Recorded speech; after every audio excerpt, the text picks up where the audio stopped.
hvala Nina za tole uvodno najavo. Jaz moram reči, da sva midva z Nino že kar nekaj časa snovala tale današnji večer, tale dogodek, zaradi tega, ker sva oba dva po eni strani navdušena nad glasbo in tudi nad festivali. In ko sva razmišljala o tem, kako se skupaj združiti, sva ugotovila, da v bistvu v Kranju imamo dva festivala, ki sta tradicionalna, ki sta mednarodna, oba potekata sredi avgusta, hkrati pa oba organizirata bratska tandema. In zato sva se odločila, da tokrat prvič v bistvu povabiva kar 4 goste. Tako da najprej res najlepša hvala, da ste se vsi odzvali in da se lahko danes pogovarjamo o vsem, kar se je že zgodilo in kar se še bo tudi letos avgusta. Ampak za začetek toliko, da mečkam spoznamo bratsko dinamiko, bi odigral eno igro. In sicer zastavil bom vprašanje, vi pa pokažete bodisi nase ali na brata. Ok. Da vidimo, če znamo se igrati igro. Kdo je mlajši? Ok, to nam gre. Tudi ti moraš, Filip, sodelovati, ne? Kljub temu, da si mlajši, moraš pokazati nase. In enako Gregor. Kdo je višji? Ok, znamo se iti. Kdo večkrat zamudi na sestanek? Ok, tukaj se vidi, da je Gregor, vidva sta oba dva samokritična. Super. Kdo pogosteje izgubi živce med festivalom? Tukaj sta spet oba samokritična. Ne izgubiš nikoli živcev, Filip tudi ne. Ok, tukaj je ena velika mirnost, pa pogledamo naprej. Starost, ja, ok. Naslednje vprašanje, kdo ima več uporabnih kontaktov v telefonu? Aha, kolebata? Na 3, 4, zdaj. Ok. Kdo shranjuje stare plakate in letake? Ok, to je jasen odgovor. In še, kdo ima večkrat prav? Ok, mislim, da nam je vsem jasno, kako bratska dinamika poteka. Mogoče ja, najprej vprašanje za vaju dva, Primož in Gregor.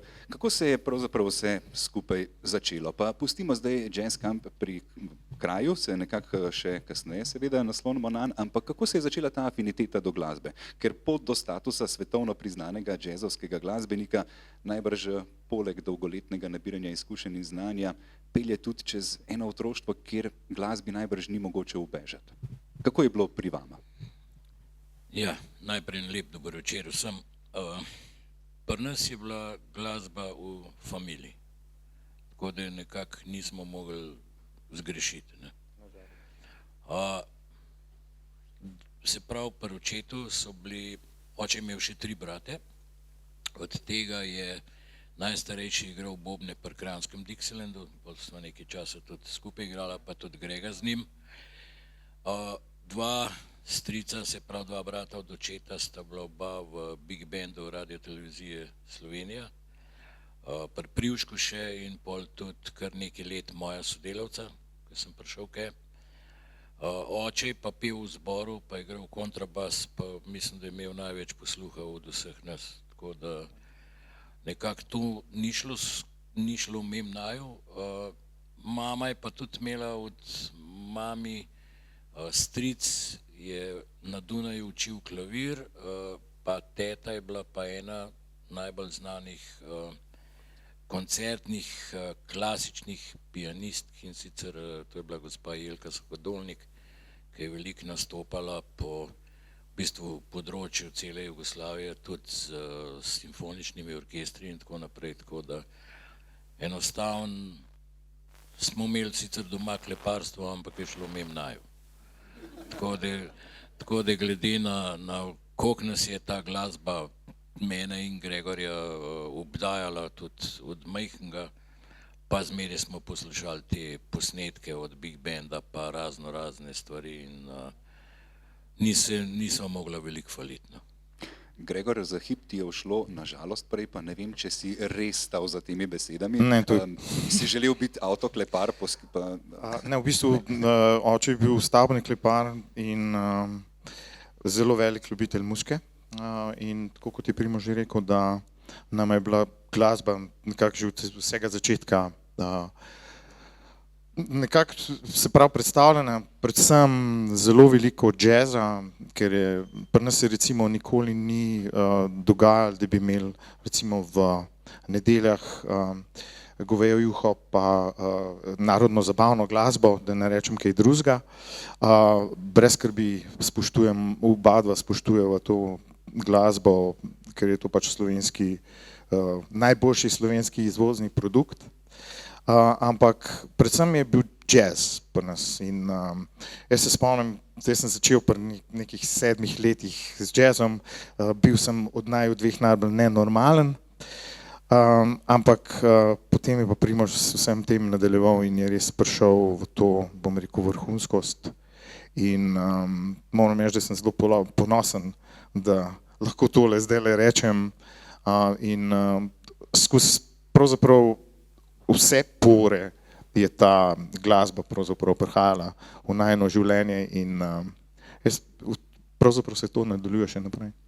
Ja, nekako imam občutek, da je to nekaj, kar seveda determinira človeka, tako da bom tudi vaju v bistvu vprašal, Bor pa Filip, na kakšen način je bila pri vas glasba, mogoče tudi reži prisotna v tem družinskem okolju, je bilo to neko podporno okolje, sam si bil dolga leta bobnar, Filip je še zdaj vokalist in kitarist, če pustimo zdaj še pri strani Psytrance. Kako ste v bistvu sama dva tudi doživljala to, da je družina nekaj, kjer se začne formirati ljubezen do glasbe? Ja, pri nas je bila ista zelo podobna zgodba kot pri družini Grašič.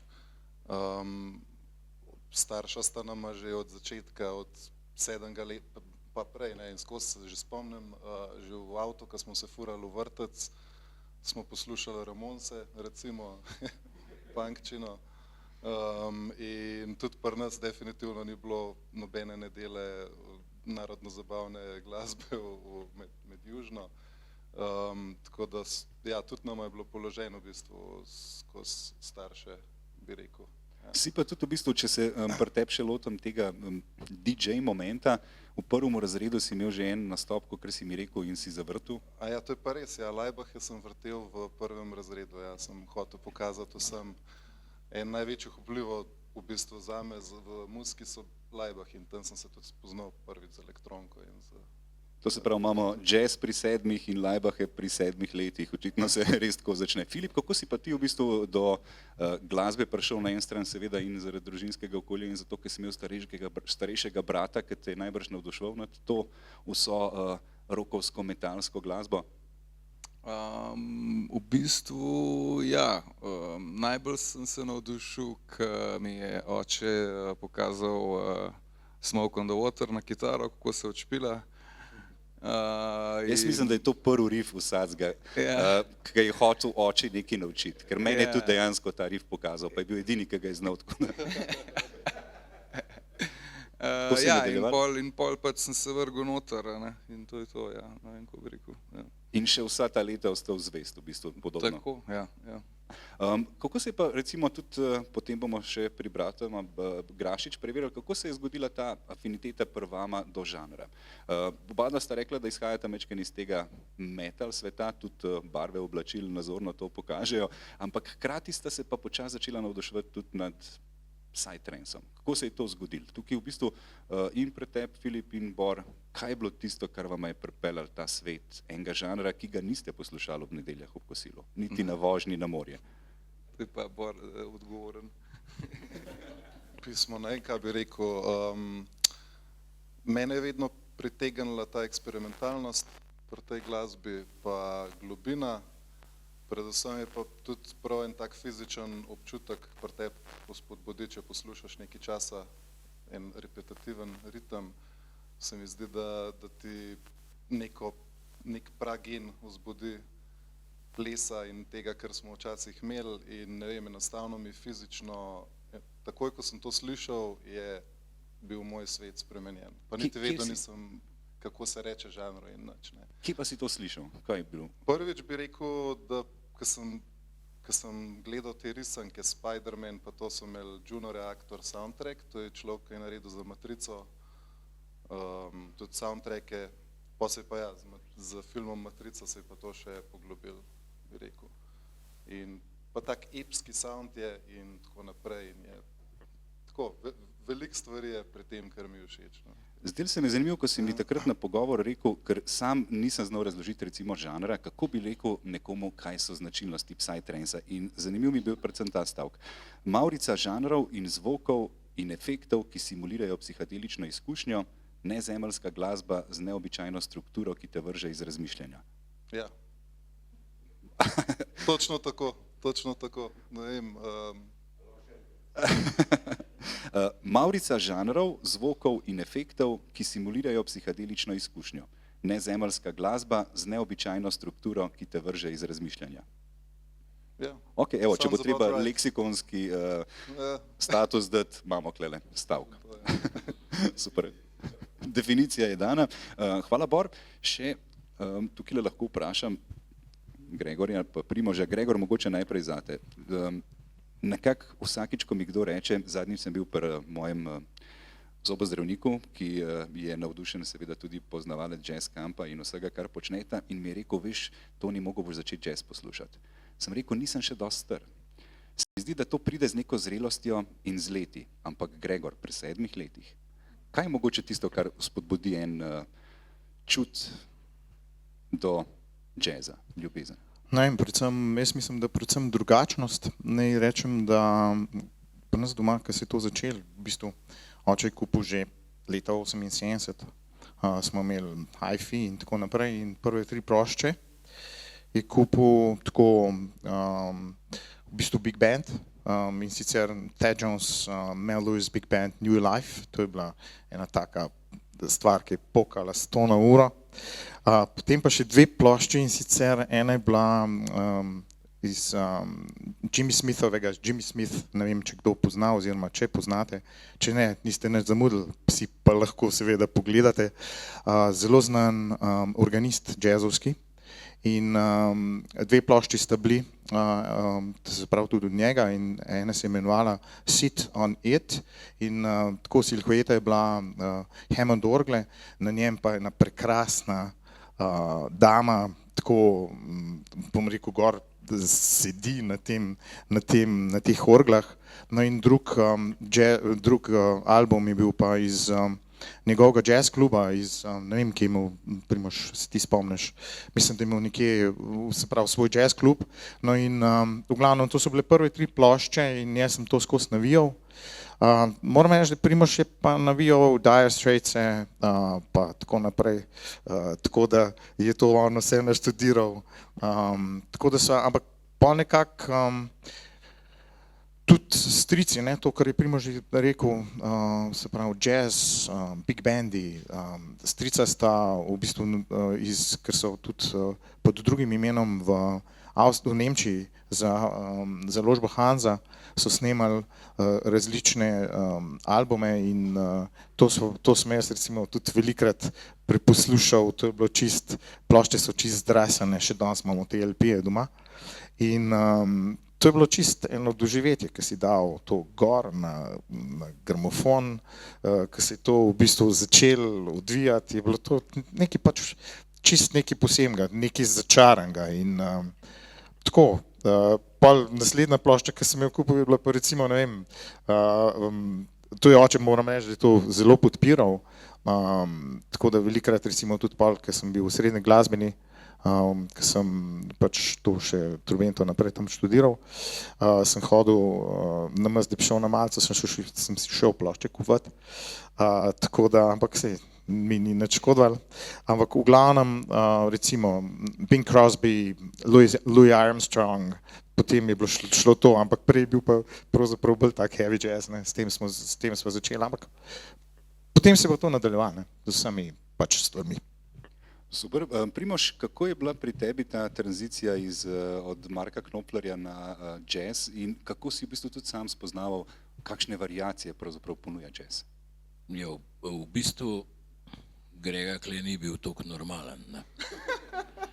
Ker jaz sem se pa zaljubil v kitaro in to so bile lih tista leta, ne vem, ko so prihajali vsi te ven Dire Straitsi, Pink Floydi, vse te stvari in jaz sem takrat do onemoglosti se naučil vsa ta sola na pamet, Santano, vse sem znal, še danes znam, moram reči. Pa tudi pol kasneje, ki je prišel Van Halen, pa to še danes znam vsa ta sola, ker sem igral pač tudi v eni dosti popularni takrat mladostni skupini Apokalipsa smo se imenovali in smo igrali res pop pa rock pa tako naprej. Ampak pol pa enostavno me je nekaj gnal, ker sem hotel več znati. Ne sem pač tistih 3 akordov pa par stvari in nažalost ni bilo druge variante, kakor da se začnem ukvarjati z jazzom, kjer se pač naučiš harmonijo, naučiš se lestvice, naučiš se uporabnosti, naučiš se slišati in tako naprej. In pol tudi že pred vojsko sem začel z Kranjskim Dixielandom igrati, tam sem že izvedel, da obstaja še kakšen drug akord, ne samo tisti 3, ne. Pol sem pa šel počasi v Avstrijo študirati in sem imel v tistem obdobju res eno srečo, da pri nas ni bilo nekega kitarista, ki bi note bral ali pa improviziral zelo na hiter. In v tistem času so me kar tam nekje začetku 90 me je ogromno slovenskih ansamblov povabil k sodelovanju, tako da sem včasih hkrati igral tudi kar z 7, 8 ansambli, zelo različno muziko. Od, ne vem, New Swing kvarteta do Big Banda Radio Televizije. Ampak zdaj, če govorimo v jazzu, teh jazza je še pa še nekih podzvrsti. Tudi midva, ko delava festival, pa tudi moj sin, recimo zdaj, ki je bobnar in gre nekje po najnih poteh. Zelo pazimo, da igramo tak poslušabel jazz, ki je za široke mase. Ne tisti jazz, ki je zdaj modern, ki nehajo igrati lih tako, kot te nehal zoboleti. Mi smo le bolj nekako, sam moraš pa za precej več moraš znati, da lahko inštrumentalno igraš všečno ljudem, a ne kakor neke improvizacije. Hočem reči, da v tej vrsti jazza obstaja veliko res vrhunskih glasbenikov, obstaja pa tudi veliko blefa. Kakšna posebnost, recimo, kar se tiče, ste imeli rajš duete ali rajš big bande, je bilo kaj važen, kakšen je to sestav, kateri inštrumenti so? Mislim, da kitara je najbrž mogla biti, ne? V bistvu ne, mene je to zmeraj pogon zdržal, da sem igral res z zelo različnimi zasedbami. Od, ne vem, veliko sem prepotoval po svetu z Greentown Jazz Bandom, ki je bil nek tak Dixieland swing. To smo bili tudi 10 let, vsak poletje po 2-krat v Ameriki, Kanadi, celo Nemčijo, sam če enkrat sem računal, da smo imeli okoli 200 koncertov na let. Pol sem igral z Boškom Petrovičem, kjer je spet, z njim sem bil 23 let, ki je bil spet drug zvok, bas kitara, vibrafon. Pol, ki je bil še Pero v Green živ, recimo smo imeli kvintet, trobenta pozavna in pol, se pravim, od New Swinga do Big Banda, tudi dueti in se mi zdi, da je to nekje fajn, ki je to toliko različen, to te malo po konc drži, da vsak večer igraš v en restauraciji Blue Spanish Ice, bi po moje hitro nehal. Super. Naredili so, mislim, da fajn iztočenco, ki bo šla potem takoj na jazz camp, medtem ko za vaju dva moram pa še mečken postaviti temelje in sicer me zanima, kako je pol ta ljubezen do Psytrance prerasla v, kaj pa če bi mi organizirali festival. Mislim, da si razlagal, da ste šli v bistvu leta 2011 na Ozoro in da je bilo takrat to eno prelomno doživetje. In zate, Filip, me zanima, kaj je bil tisti trenutek razsvetljenja, to je to, kamor pripadam. Ja, jaz sem hodil najprej dolga leta na metal camp v bistvu in tam se mi v bistvu začela ta ljubezen do festivalov. Tam sem jaz videl tiste organizatorje, kako je cool to delati, vse to in že takrat v bistvu so se mi neke sanje pojavile, moram priznati, že pri 15, 16. Pa smo šli pa 2011 smo šli pa na Ozoro, ki je en festival na Madžarskem okrog 60.000 ljudi in mi pridemo tja z Šenčurja, fantje, preprosti, ne, pač nevajeni stvari, ki jih bomo videli in definitivno je bil velik kulturen šok, ko smo tja prišli. V čem? Predvsem v tem, da je stvar zgledala kakor, da je popolnoma anarhično organizirana. V smislu, ti nisi videl, tako kakor na večini festivalov ostalih žanrov, nisi videl varnostnikov, nisi videl neke hude kontrole, lahko si prinesel svojo pijačo, zelo je bilo vse nekomercialno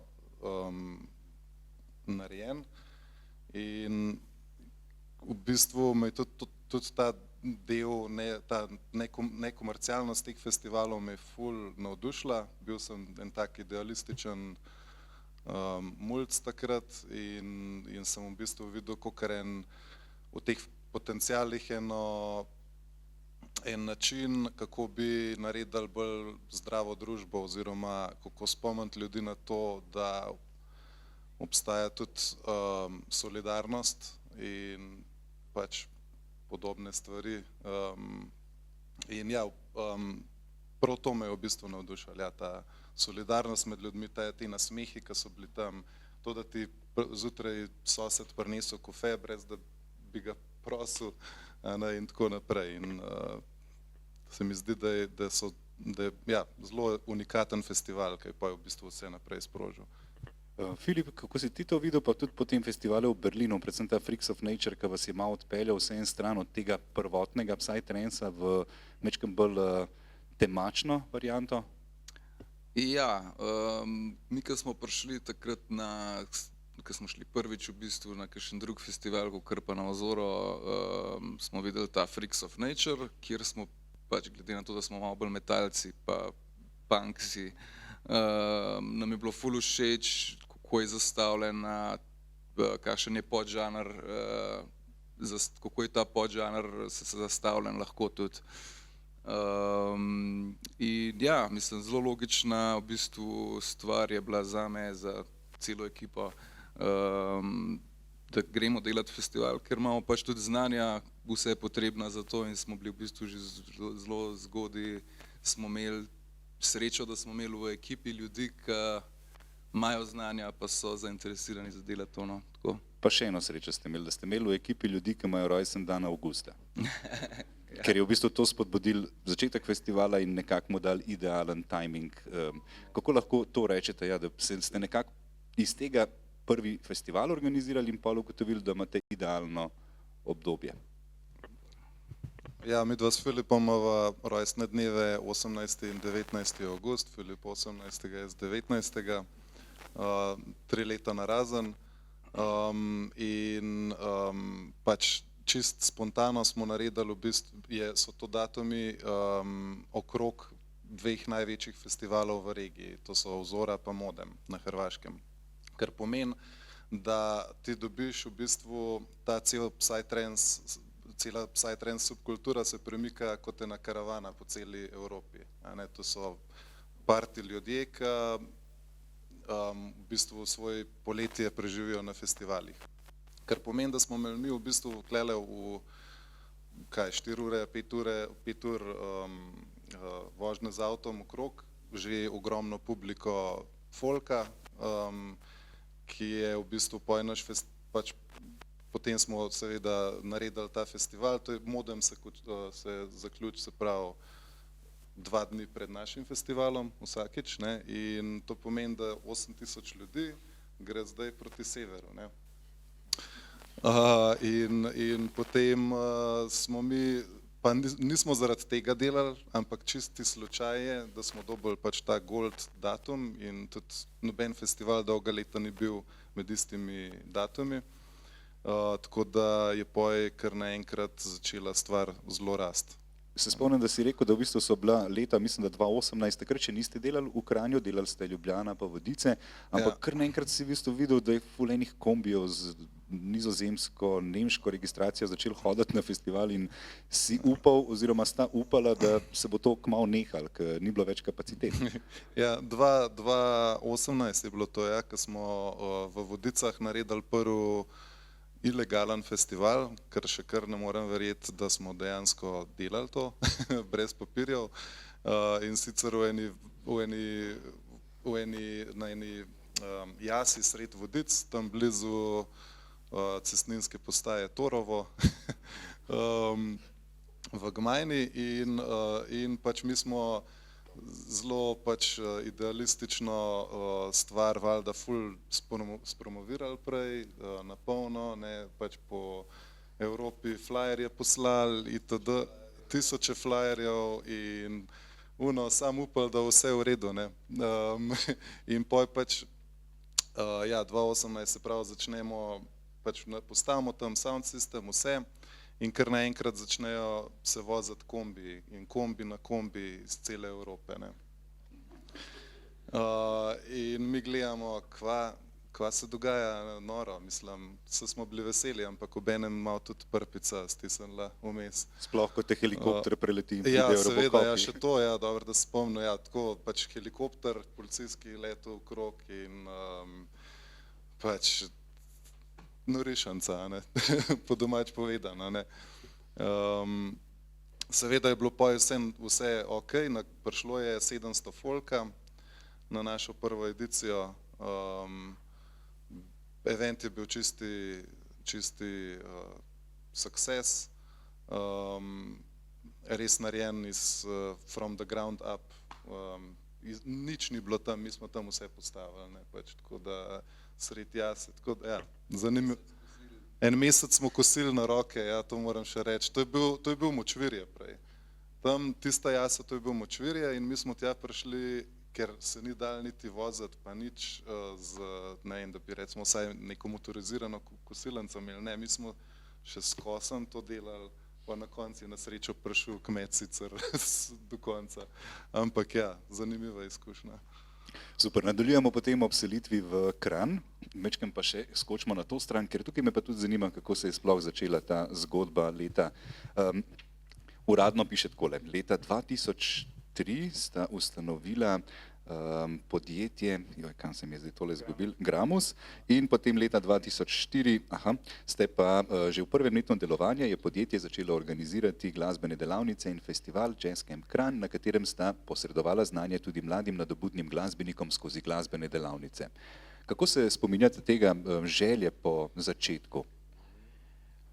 Ja, v bistvu, jaz sem kar nekaj predal okoli po raznih teh delavnicah, a ne, in zmeraj mi je bilo zoprn, zakaj more toliko slovenskih študentov, če hoče kaj več znati okoli džeza, pa mislim, sploh inštrument, pa to, zakaj morajo iti brezpogojno v tujino, a ne.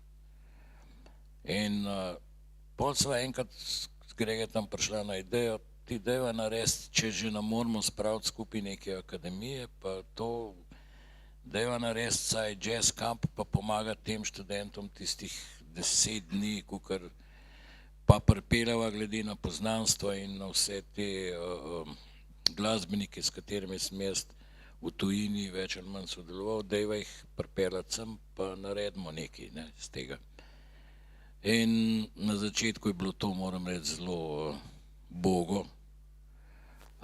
Imeli smo dol en oder, sami smo nosili ozvočenje, smo se izposodili, sama sva nosila ozvočenje, vse, pol glasbeno šolo smo dobili, pol smo se zmenili z enimi Avstrijci pač iz Graške akademije, da bojo prišli. No, pol ta glavni tisk za klavir, ki je bil en teden prej v Turčiji in je tam, to je bil veliki profesor, ki je bil takrat celo vodja Graške akademije, ampak je v Turčiji z enega sarkofaga en kamen ukradel, pa so ga našli na letališču in so ga tudi zaprli pol za 2 meseca, tako da smo ostali brez tega glavnega profesorja že takoj na začetku. 2004, pol smo še neka pisma pisali na ambasado, da ga rabimo, ampak on je bil kar tam zaprt z enimi 20, so ga pol tudi Avstrijci komaj ven dobili. Tako da začelo se je zelo slabo, no, tako nekako zanimiv. Imeli smo ene toliko učencev, da jim vsaj vsak po enega, čeprav jaz sem kitaristov kar imel tudi vsa leta, tudi po 24, tudi po 30. Tako da se je nekako to začelo razvijati, ampak začetki so bili, moram reči, zelo pogumni. No. Kaj je tisto, kar te v takem trenutku vodi naprej? Kaj je tisto, kar ti da energijo, da rečeš, dobro, da je še en let probati? V bistvu nismo imeli druge izbire, ker smo enkrat začela. Ne? In Primož je rekel tako 2 dni prej, preden smo začela, je rekel ti, a bi midva tole mogoče predstavila? A se spomniš? Sem rekel ti, sem rekel zdaj pa tako, ne? Sem rekel tle zadnji imamo toliko in toliko povabljenih, toliko in toliko stvari, ki smo jih že naredili, ti s svojimi zastavil, v bistvu probali smo vse najboljše narediti, kar je bilo, no in tako, kot je rekel Primož, bilo jih je, mislim, da jih 16, ja, mislim, da jih je bilo 15-16 učencev, no, glavni profesor zaprt, ne. In to je bila taka, bom rekel, zelo zanimiva zgodba. Začel se je pa tako na Pungartu pod Lipo, oziroma ne pod Lipo, pod tistim kostanjem, tisti je bil naš centralni oder in program je izgledal zelo zanimiv, mislim, da so bili eni 3 jam sessioni, pa eni 3, 4, 5 koncertov, ampak smo speljali in pol je bilo v bistvu tako, ne. Naslednje leto smo že imeli oder tam stolpu, med stolpom pa med kafe galerijo Pungart, no tam je igral, hvala Bogu, zelo priznani in poznani angleški pevec in organist Georgie Fame. Seveda, to je bilo vse naveza Boško Petrovič, no, v tej zgodbi mislim, da mora Boško tudi seveda omeniti. On nama je zelo nekako štango držal in če vam povem eno anekdoto, kako je fajn izgledalo, ki je prišel, župan je prišel odpreti, takrat je bil Mohor Bogataj in je se podprl, moram reči, in je bilo zelo fino, ker sta se pol ona dva zmenila, da v ponedeljek prideva pa midva k njemu na sestanek, ne. In ta sestanek seveda je izgledal takole, tako tam miza, krasna pisarna, vse super, Mohor Bogataj je sedel, tako midva so sedela takole. In Boško je bil, mislim, da eden po ne vem kolkem času ta prvi, ki je rekel, veš kaj, je rekel Mohor, ga je tikal, je rekel, veš kaj, jaz bom tle prižgal in je gladko prižgal en cigaret tam in spili smo, mislim, da vsak en deci ali 2 do 3. In tako se je pravzaprav vsa ta podpora in vse to začelo in potem se je samo še nadaljevalo. In to, mislim, te anekdote so zelo zanimive. Jaz moram priznati, kdaj pa je ratalo, oziroma kako je počasi potem prišlo do tega, da je zdaj to 11 v bistvu koncertnih večerov, da ste dejansko nekako poskušali zapilati čim več terminov, da je to ratal vsak večer. Kako je bilo s tem? Je to bilo dejansko že potem 2., 3. leto? Ja. Ja, pravzaprav drugo leto sva že potem že imela že več koncertov, oziroma si začeli že z otvoritvenim koncertom mentorjev Jazz Campa in potem se nadaljevali z vsemi, bom rekel, pa sta bila duet, ne vem, Heinz von Hermann, pa ne vem, kdo je še igral, mislim, da je bil Emil Španij za klavirjem, to je bilo naslednje leto, ki je on ta prvič prišel namesto tega profesorja, ki je bil zaprt, seveda vmes so ga seveda že spustili. Koliko časa ste porabili v bistvu za delavnice, da so zaživele, ker meni je največji spomin v bistvu Jazz Campa zmeraj ta sobotni koncert in pa predvsem te delavnice. En kup enih mladih glasbenikov, ki si jih cel teden srečeval v Kranju in sprašal, kaj pa ti kle delaš? A ja, ok, zdaj zastopam. To je bil en teden, kar naenkrat je bil v bistvu je bilo to 10 dni, ne. Mi smo začeli vedno tako, se pravi v petkih z festivalom, se pravi dopoldan oziroma zgodaj popoldan z zborom študentov oziroma slušateljev na Pungartu, tam smo jim v bistvu razdelili vse te programe, kaj se bo dogajalo, kako bo ta struktura izgledala dopoldne popoldan. In potem zvečer smo pač štartali z festivalom, no in pravzaprav namen sploh festivala je bil to, da so bile delavnice pač del tega v smislu, da so študenti lahko tudi videli, kako profesori igrajo, ne, se pravi, da tle ni bilo nobenega blefa, da pač, kad ti enkrat stopaš na oder, to bo Primož pol verjetno več vedel, seveda več povedati, ampak ko ti stopaš na oder, nimaš več nobene druge možnosti, ali pokažeš vse, kar znaš, ali pa greš dol, ne. Ampak v tem primeru so videli potem, kaj se pravzaprav vse dogajalo. Ja, sem čist kratek. V bistvu je bilo tako zamišljeno, da dopoldne so bile individualne ure, recimo ne, z profesorji, recimo kitara, bobni, pozavna, trobenta, saksofon, klavir, kakorkoli. Pol vmes smo jim dali malo pavze, za kosil, pa malco ali pa kaj takega, pol popoldne smo imeli pa kar skupinske predmete, ne, se pravi branje not, pa improvizacija, teorija in tako naprej.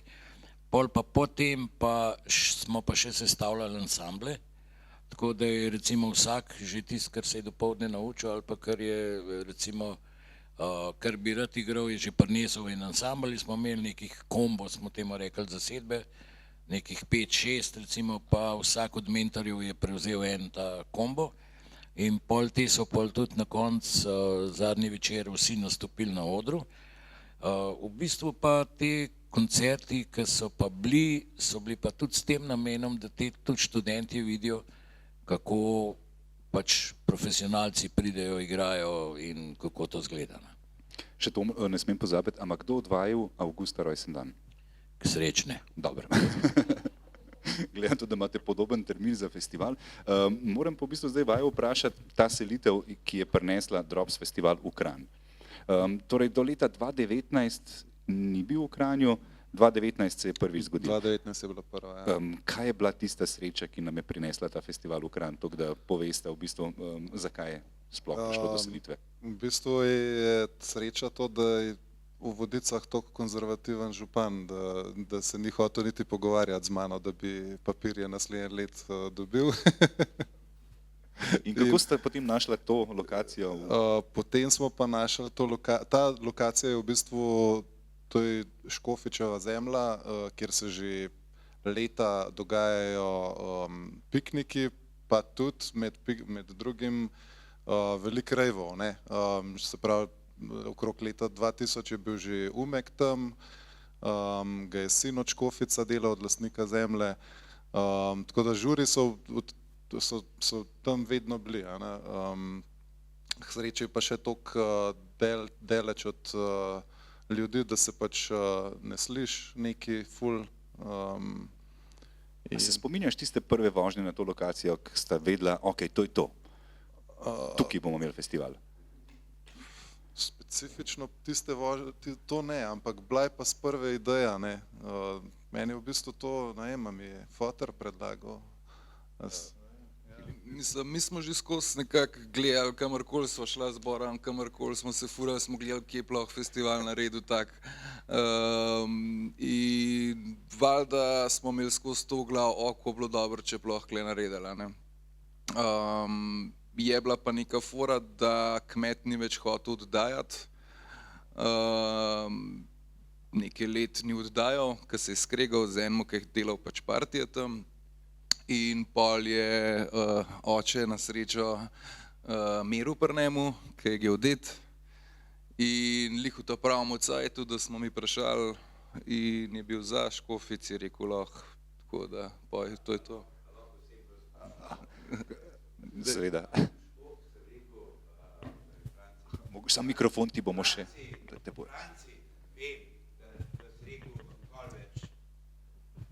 Sem rekel, v Franciji vem, da si rekel nikoli več nobenemu, ampak Franciji, a te lahko moj sin saj pokliče. Je pa rekel, če je pa tvoj sin, pa lahko.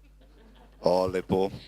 Hvala. Vidimo zdaj, da se dejansko na tak način lahko dobra stvar zgodi in zaštarta, ker res moram reči, ker sem videl to lokacijo, ker sem se prvič peljal na Drops festival, me je presenetilo predvsem to, da zavijaš tam iz ceste, ki jo vsi dobro poznamo, se voziš nekaj 3 do 5 minut in priješ v Gmajno na en kompleks, ki jaz nisem videl, da obstaja.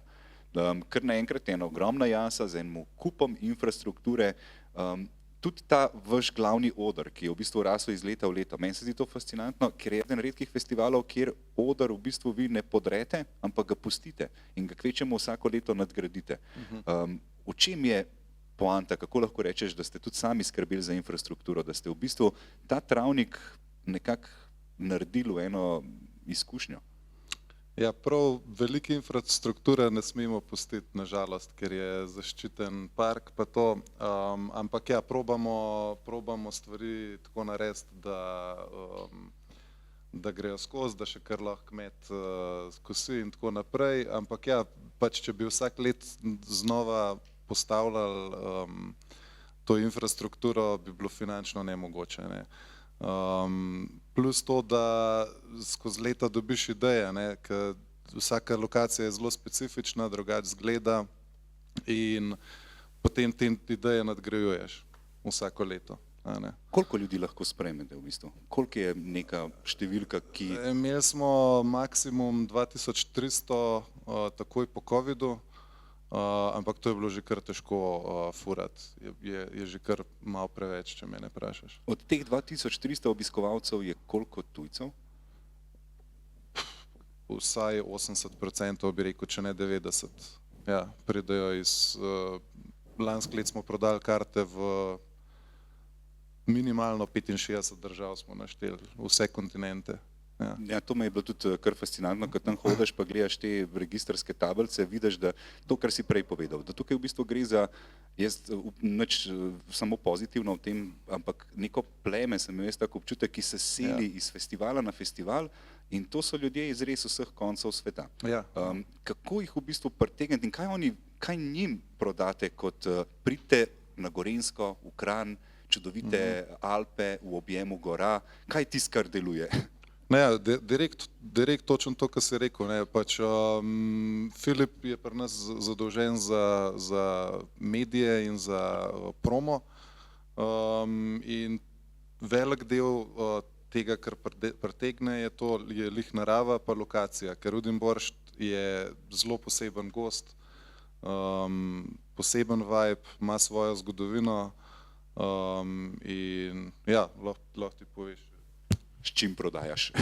Ja, ne, mislim, tudi ljudem je Slovenija všeč, stvari, ki jih lahko pred festivalom počneš, po festivalu, ogromen turističnih stvari, tako zanimiva država je za iti že tako, ne samo zaradi festivala, tako da ja.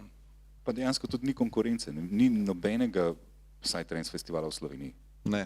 Okay.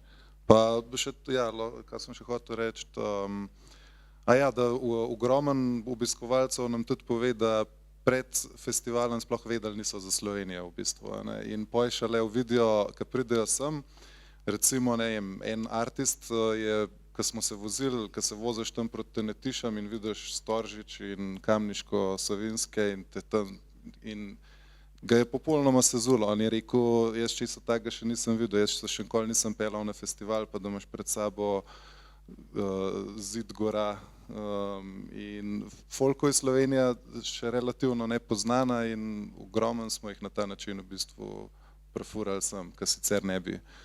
In to je tudi del, zakaj je recimo družini Škofic toliko všeč, da delamo na njihovi zemlji, kako drugače pa je sklele enega Avstralca videl. No to fora. In ja, to je to, ja. Lepo, pripeljete jim v bistvu svet na domačijo dejansko. Ja, točno to, ja. Super, hvala vama. Vidva v bistvu takih izzivov, kar se tiče logistike pa postavljanja, nimata. Koliko lažje vama je in hkrati tudi ne, Gregor je takoj pokazal z obrazno mimiko, da ni šlo vprašanje v pravo smer. S čim sem ga biksnil? Zelo zanimivo vprašanje, predvsem to. Ne vem, če smem reči, papirji. Papirologija je dobro, fino je, ko začneš, tako kot sta vida rekla, ne? Fino je, ko enkrat začneš, ne veš, kakšen papir rabiš, kam moraš iti, kje prijaviti, kaj prijaviti, koliko časa prej prijaviti, komu prijaviti, ali v upravni enoti, ali policiji. Če ne zapiraš prostora, potem prijaviš policiji, če zapiraš ceste, prijaviš upravni enoti, če delaš kombinirano, prijaviš policiji in upravni enoti. Torej, moram reči, da te papirologije tako, ko se to začne, tako en takle zveščič, z vsemi programi, načrti, potem z nazivno močjo zvočnikov, da je pravilno oddaljeno od zidu. Jaka, mislim, da to tudi zelo dobro pozna, ki bi včasih tam, mislim, pa tudi eden izmed organizatorjev določenih stvari, tako da v glavnem, zakaj sem to pravzaprav omenil. Ko delaš to v enem urbanem okolju, je to še malo drugače v tem smislu, da tudi midva se pravi najina domača hiša je od prizorišča oddaljena 20-30 metrov in ne bi se dajalo zobe sosedom in vsem takim tistim, ki jih pač poznaš in tako naprej, da te vsak dopoldne potem eden vstal pa reče ti, vi ste bili pa tlele preglasni, pa tale je to naredil, pa on je naredil. Tako da predvsem je to, se pravi, postopek, kako se lotiti organizacije oziroma tudi postavitve pač odra in vsega. Je pa tudi zanimiv, kako smo to rihtali, to pa Primož tudi naprej povedal, ves backline in tako naprej, kako se je to dogajalo. V bistvu pri nas ne vidiš registrskih tablic, zato smo sred mesta. In to neko, vse to speljati, količke odpirati, zapirati, dokdaj bo eni noter, a lahko pridem ven, pol smo že marsikajšen avto, smo imeli že tudi nataknjen gor na kolih. Tako da nam ni bilo dolgčas, no, kar se tega tiče. Je pa seveda, začne se nekako tako entuzijastično, pa kar naenkrat rata to precej profesionalno. In tule moraš pa zdaj pa res dobro to papirologijo, hvala Bogu, ima grega, vse čez, tako da se meni ni treba s tem ukvarjati. So pa druge stvari, predvsem zdaj že toliko let, ko to je ratal jazz kamp, nastop na jazz kampu Kranj marsikomu že renome.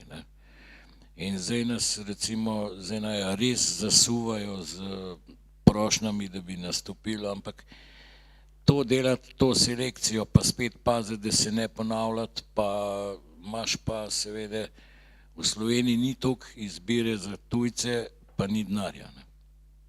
To je zdaj malo kle problem. Se pravi, midva sva, jazz kamp je zdaj 22 let, se pravi 23. In leta 2012 sva mogla pri Volksbanki vzeti 25.000 evrov kredita, da sva sploh za nazaj vse skupaj poplačala.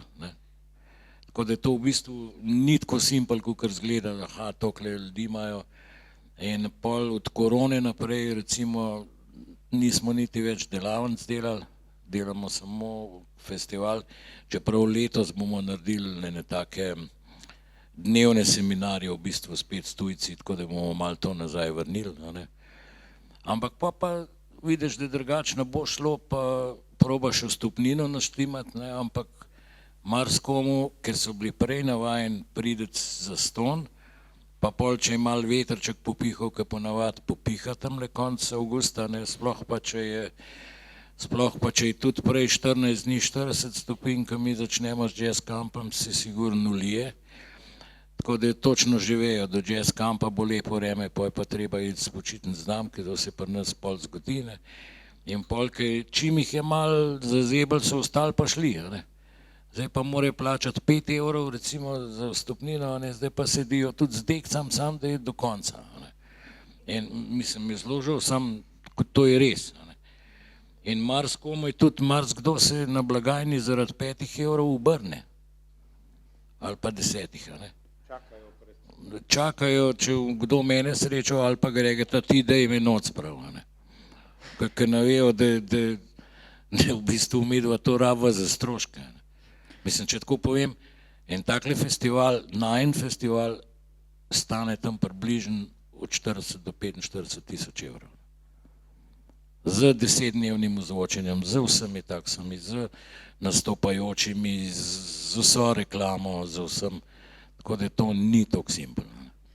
Vam je kaj pomagalo, to bo potem tudi za vaju vprašanje, ampak mislim, da ste mi to že omenila, da vam je pomagalo, da se je rast dogajala postopoma. Je tudi mogoče pri vas bilo to dobro, da ni takoj tretje leto bil festival že na nekem maksimumu, da se ne bi zgodilo slučajno, da bi prehitro zabredla kakšno leto, bi lahko bil slab vreme in bi hitro imela velik minus, ki ga bilo težko pokriti. Mogoče bi vaju to pokopali. Vse to je Primož ravno začel, to, ki je rekel s tem 25.000 evri. Se je zgodilo, da je bilo recimo tako, ne? Festival se je začel v petek, speljali smo petek, soboto, nedelja, ponedeljek, torek, sreda, četrtek je bil dež. In smo potem sloneli tamle, včasih je bila še, ki je bila gostilna še pri Šinku, smo sedeli in smo gledali v luft, ali bo, ali ne bo, kam bomo šli, ali bomo šli, takrat se pravzaprav niti še ni dal, ni bilo niti škrlovcev v tem smislu, kot je zdaj, kot rezervna lokacija. In takrat je bila galerija Dali, če se kdo, verjetno se spomnite. Tam je bil recimo en tak lušen prostor in tam smo v bistvu, mislim, da enkrat ali dvakrat celo pač naredili odprtje festivala. Zaradi tega, ker je bil enostavno prvi dan res, ne moram drugače reči, kot štala. Recimo, zdaj mi je na pamet prišlo, mislim, da je bilo leta 2007, ko smo začeli s festivalom, prvi dan, petek, ta prvi je bil krasen, se je začel, tako lepo vreme, tako vse popeglan.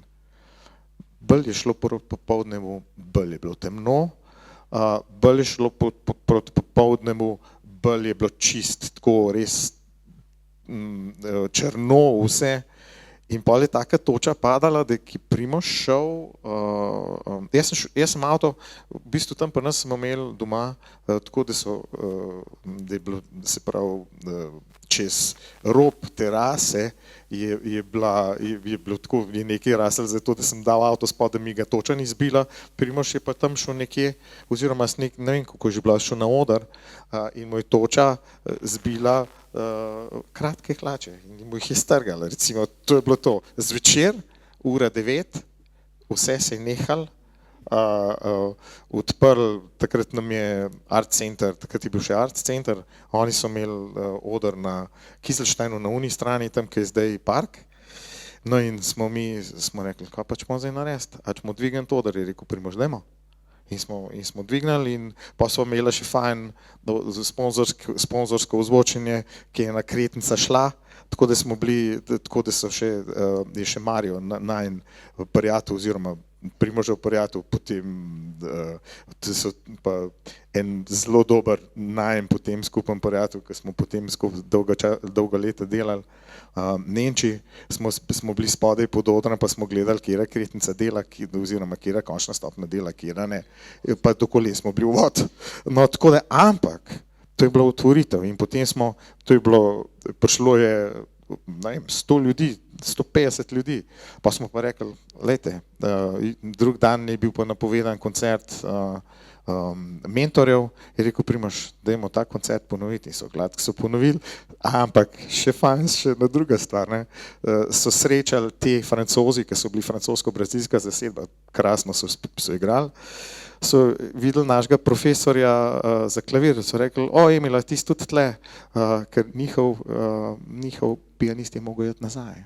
In Emil tisti večer, potem na Pungartu je bil koncert, tako, toliko je bilo ljudi, super, vse, no in to so recimo ene take zgodbice.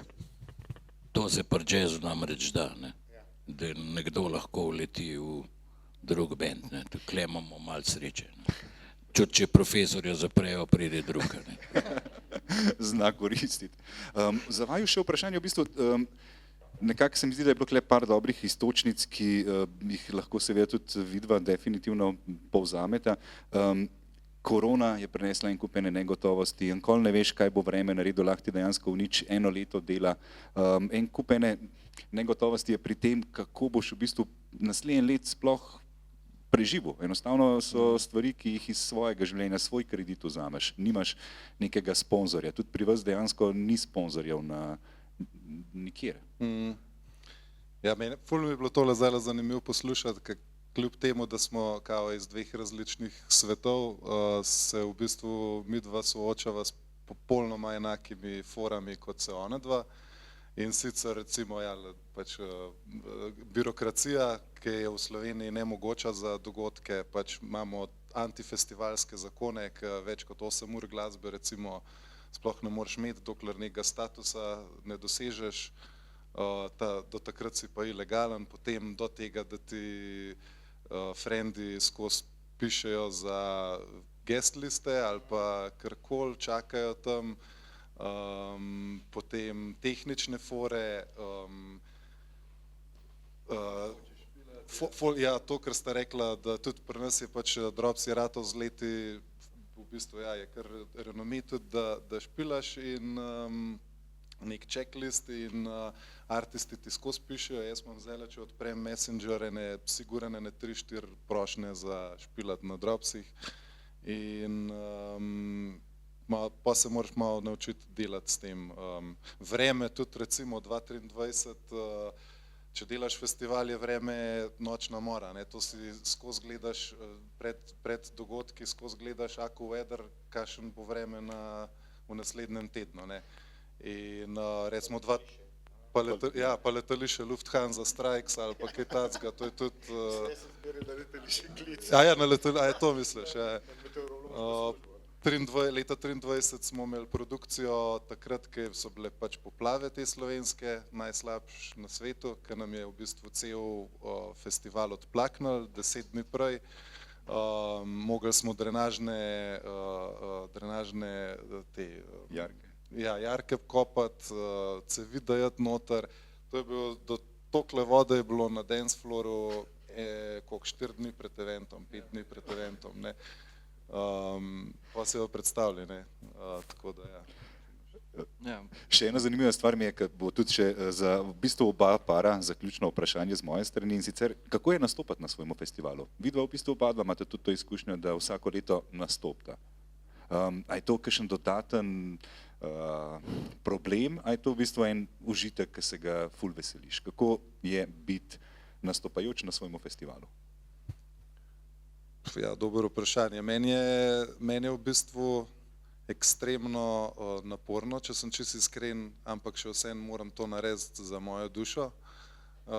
Ponavadi špilam prvi dan, se dam na line-up, tako da sem med prvimi, ki špila, ampak jaz sem že na prvi dan festivala ponavadi toliko zmatran, da ob 11. zvečer, ko grem recimo na stage, sem že ja, čist zblojena, ne, in pol hiter kakšen Red Bull 2 in gremo gor, potem pa med špilanjem je pa zelo zanimivo, se mi pa res velikrat en tak filozofski monolog začne v glavi ustvarjati, kao gledam, wow, kaj smo klele naredili, gledam dance floor, ne, poln dance floor pred sabo in vidiš te frike tam plešejo in je en zelo poseben občutek v bistvu. Ampak zmeraj sem vesel, ko ta zadnji komad dan gor, ker ja, takrat sem izmučen. In si lahko potem samo organizator. Filip, ti ponavadi nisi med prvimi, mislim, da rolaš skoraj zmeraj na rojsten dan, pa ponavadi je to mene 5. zjutraj, kakor se jaz spomnim. A je tam nekje? Ja, ne vem, jaz v bistvu, ja, ko špilam na Dropsih, čutim ful veliko odgovornost, zato ker pač špilam tudi po kakšnih artistih, ker sem jaz ful velik fan in pol, v bistvu, ne vem, ko bi rekel, ja, še zmeraj pol, ko špilam, je ful velik release, pa feeling, ne vem, dosežka, ja, tako. Se mi zdi, da je pokle na tej strani zelo podoben občutek, ker dejansko tudi, kako je nastopati na svojem festivalu? Jaz moram reči, da zelo narad nastopam na festivalu. Sicer sem zaradi tega doskrat deležen tudi kritike, pravijo, kdaj boš pa ti, ne, tebe gledamo po televiziji, pa v vseh zasedbah, klete pa ni, ne, ampak jaz nočem, ker folk je še zmeraj malo žleht in bi rekel, ja, lej, naredil je svoj festival zato, da lahko igra, ne. Čeprav jaz namaram, no, jaz če se, sicer lansko let sem se enkrat napisal, sem pol zbolel, pa v bolnic prostal, tako da letos bomo to ponovili. Upam, da je pa to tudi vse, no, ker enostavno, ne, vsa ta organizacija, malo moraš skrbeti, malo moraš se, vsak večer moraš biti tam, a ne, to je vseh 11 večerov te ni doma. Vsi tudi glasbeniki, ki jih povabiš, saj pričakujejo, da jih boš prišel pozdraviti, ne. Sicer jih bolj pozdravljam do konca koncerta, ne, tako da je pač nažalost tako, ampak zelo naredno.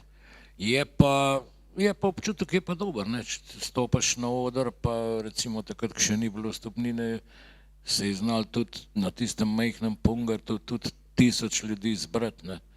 Tako da je bilo res čist črno tam proti cerkvu, pa proti glasbeni šoli in to je pa kar zanimivo, no, pa folk navdušen, pa tako nekako publika zadovoljna, ne. Hvala. Gregor? Recimo tako, meni se tudi zdi to, kar Primož prav, ne, da narediš festival zato, da lahko na njem nastopaš, ne. To je v bistvu tako, ne, zelo dvorezen meč. Čeprav je tako, ne, jaz pač sem se nekako, oziroma nekako je meni vedno pripadala vloga, da pač odpiram festival, napovedujem in tako naprej. Tako da nekako sem se v teh letih že malo navadil, tudi mogoče malo manj govoriti, čeprav danes ne.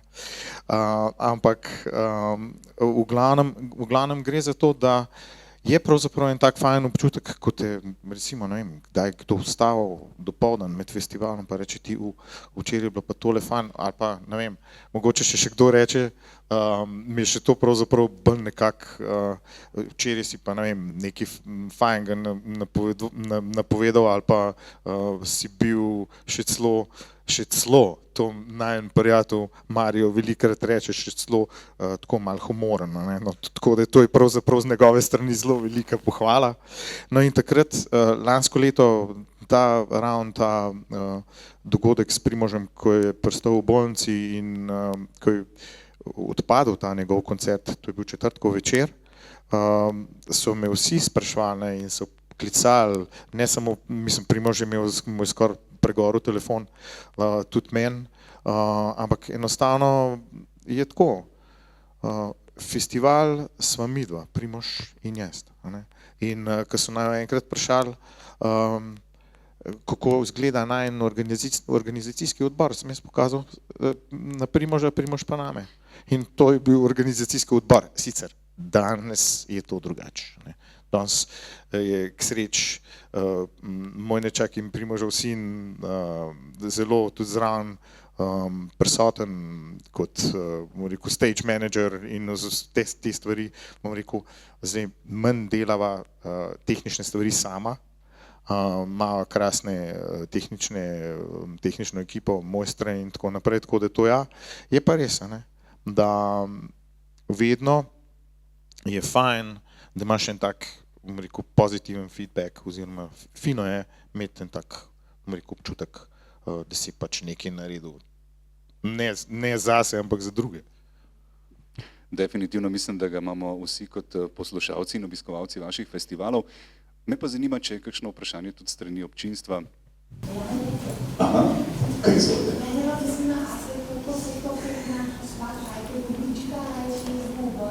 Super, torej kako se finančno splača imeti festival, je to dobiček? Finančno se nas splača, to sem že prej povedal, da sem mogla vzeti kredit, tako da nekako zadnje čase se je zgodilo, da sva bila na neki pozitivni nuli in je, ampak pol še kaj pride, ker sva pozabila plačati, tako da več ali manj za dušo in srce in za, no vem, zato tako, kaj Grega rekel, da nekaj dobrega narediš, tudi pa za mlade, starejše, pa da te naslednji dan malo potrepljajo, no ta festival je bil pa res fajn letos. Se najbrž je pri vama glede finančne izplačljivosti zelo podobna zgodba. Ja, jaz bi isto, klele bi parafraziral Laibach, da so festivali poslanstvo, ki zahteva fanatizem. In v bistvu, ja, pač, da bi to delal finančno, zaradi finančne koristi, absolutno ne, in tudi publika bo hitro čutila, če delaš stvar iz finančne koristi. Sploh naša publika je zelo občutljiva na take stvari. Tako da ja, splača neki ful se ne, ampak ja, neka nula pa mora biti na koncu, če ne moreš naprej, pa ne moreš vlagati stvari, narediti boljši festival. Sponzorji z naše strani so neobstoječi. Mi se financiramo izključno iz prodaje kart, iz publike, ker smo kot alternativen festival pač nismo toliko zanimivi za določene sponzorje. Poleg tega pa tudi recimo so nam ponujali so nam recimo Jägermeister, da bi imeli tam, ne vem, znake Jägermeistra in tako naprej, ampak enostavno, če bi to naredili, bi mi izgubili pol publike, ker so toliko antikapitalistični in oni grejo ravno zaradi tega na naš festival, da ne vidijo Coca-Cola znaka na vsakem koraku, pa da ne vidijo teh pač tako je. Tako da to je to. Tako je. Tako je, to pa žal, to pa ne. Še kakšno vprašanje? Ja, kdaj začnete delati naslednji let? Da, po festivalu že zdaj za 2027 imate kakšne naštevanosti. V bistvu, hvala za super vprašanje. Mislim, da... Točen to. Kdaj ste začeli delati na festivalu, ki bo letos avgusta? Ja, jaz mislim, ja, dejansko oba dva začneva delati takoj, ko se zaključi. Jaz grem pač po festivalu za 14 dni ponovati na Kornate, da se totalno socialno odlimam, pa še tam imam prisluhe, da me nekdo kliče velikrat. Res, ker to ti res socialno baterijo totalno izprazne. Tako da tistih 14 dni si recimo vzamem, pa kuj pridejo izzivi za naslednji let, ne vem, takoj moraš začeti recimo dati neko izjavo za javnost, zahvalo, nek heartfelt tekst, da napišeš, da se zahvaljuješ, jada, in da potem pa začneš seveda z izbiro datuma in Filip takoj začne delati videote. Je treba začeti objavljati, ja, pač konstantno je treba v bistvu brand festivala ohranjati pri življenju. Meni se zdi to zanimiv odgovor, ker ste mi ga prej rekla, koliko dni je še do festivala?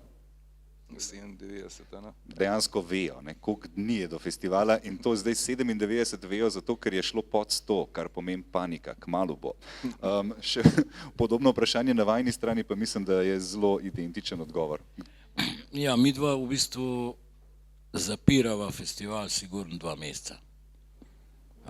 Predvsem jazzerji so taki malo bolj smotani in ne pošiljajo računov ta prav cajt.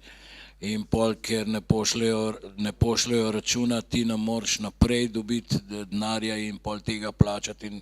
Tako da se tudi zgodi, da tudi nekje do novembra še vse to zapiramo. Tako da to ni tako simpel. Pa vsak let nekje zapisujejo, kaj je bilo narobe, kaj bi lahko izboljšalo. Pod pa januarja pa že kar glave skup pa naprej. Super. Prejšnji teden sem ravno plačal še en račun za 2025. Ja, še. No, zelo podobna situacija, kot je rekel Primož. Pravzaprav ja, konkretno festival postavljava v bistvu že ko se konča, tako kot sta vida rekla, ko se konča tekoči festival, se v bistvu že razmišlja naprej, kaj bomo naprej, potem pa tako, kot je Primož rekel, tam od januarja naprej potekajo pol čist konkretni dogovori, ampak prej pa priprava spletne strani, poročila, mislim, če pač obljubljaš oziroma narediš portfolio za sponzorje, kje so se pojavili, kolikrat so se pojavili, kje na Facebooku, Instagramu, TikToku, Snapu, se pravi posod, kjer je možno se pravzaprav, no pa še to je, ne, da je treba pravzaprav res nekako prikazati za sponzorje tudi za bodoče, ne, če že, pač kje smo se pojavljali, koliko smo se pojavljali, ne, to je to. Aha.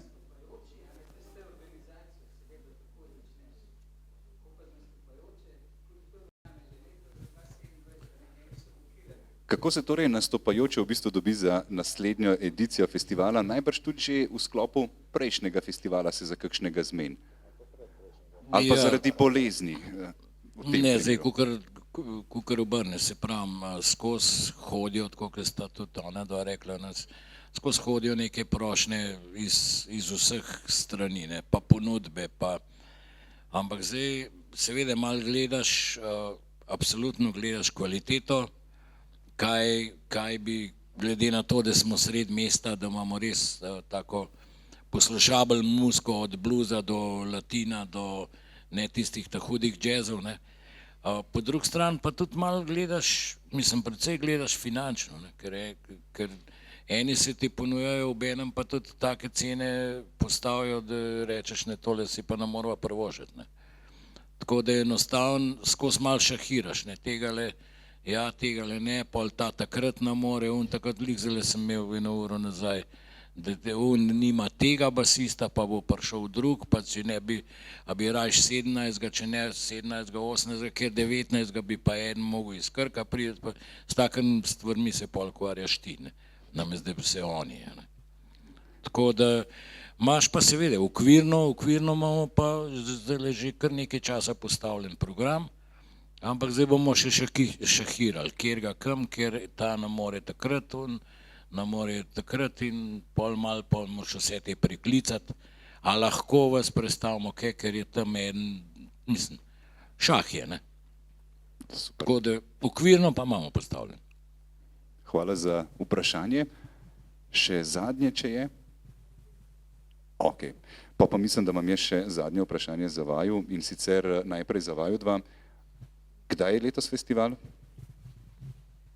Od 13. do 22. avgusta. Odlično. In seveda vabljeni na Jazzcamp. Kdaj je letos festival? Od 11. do 16. avgusta. Torej boste imeli dve, vi boste imeli tudi zapestnice seveda, ne? Ali boste imeli vstopnice? Z vstopnicami in zapestnicami ste vabljeni na oba festivala. Jaz bi se ob tej priložnosti še enkrat zahvalil. Hvala Bor, hvala Filip, hvala Primož, hvala Gregor za to, kar počnete, za to, da lahko v Kranju govorimo o mednarodnih festivalih z bogato tradicijo in o tem, da se res lahko avgusta Kranjčani kam podamo pa poslušamo odlično glasbo. Tako da najlepša hvala še enkrat vsem štirim za to, kar počnete in za to, da ste danes prišli. Hvala seveda knjižnici Kranj, hvala Nina za še zadnji letošnji Globusalno in pa seveda hvala vam za pozornost vsem, ki ste z nami in vsem, ki nas spremljate preko YouTubea. Hvala.